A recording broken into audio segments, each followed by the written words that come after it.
નમસ્કાર દર્શક મિત્રો, પ્રાર્થના સંદેશ ન્યૂઝમાં આપનું સ્વાગત છે। અમદાવાદથી અયોધ્યાની પહેલી ફ્લાઇટનો શુભારંભ ઇન્ડિગોના સ્ટાફે શ્રીરામ, સીતા, લક્ષ્મણના વેશમાં જય શ્રીરામના નાદ સાથે એરપોર્ટ ગુંજાવ્યું।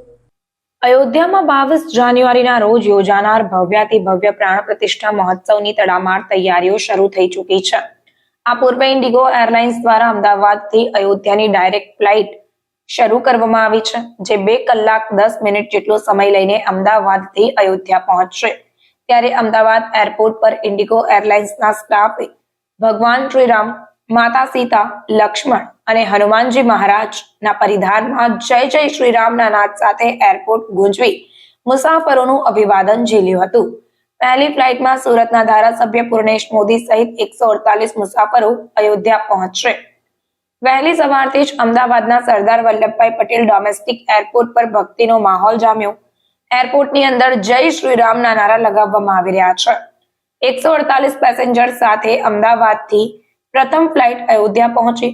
આ ફ્લાઇટમાં સાધુ સંતો ઉપરાંત શ્રીરામ ભક્તો અને સુરતના ધારાસભ્ય પૂર્ણેશ મોદી પણ અયોધ્યા સુધીની મુસાફરી કરી રહ્યા છે।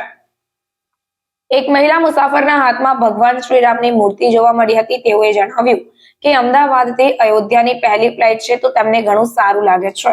તેઓ પરિવાર સાથે અયોધ્યા જઈ રહ્યા છે અને ત્યાં તેમને હવનમાં બેસવાનો લાભ મળ્યો છે। જય સિયારામ। ઉલ્લેખનીય છે કે અયોધ્યામાં નવનિર્મિત એરપોર્ટ પર 30 ડિસેમ્બરના રોજ દિલ્હીથી પ્રથમ ફ્લાઇટ પહોંચી હતી, જે બાદ અમદાવાદથી પણ મુસાફરો સાથે ઇન્ડિગો એરલાઇન્સની પ્રથમ સીધી ફ્લાઇટ અયોધ્યા ખાતે પહોંચી। ત્યારે અમદાવાદ એરપોર્ટમાં ભક્તિમય માહોલ જોવા મળ્યો। પ્રાર્થના સંદેશ ન્યૂઝની તમામ લેટેસ્ટ અપડેટ્સ માટે ચેનલને હમણાં જ લાઈક, શેર અને સબસ્ક્રાઇબ કરો।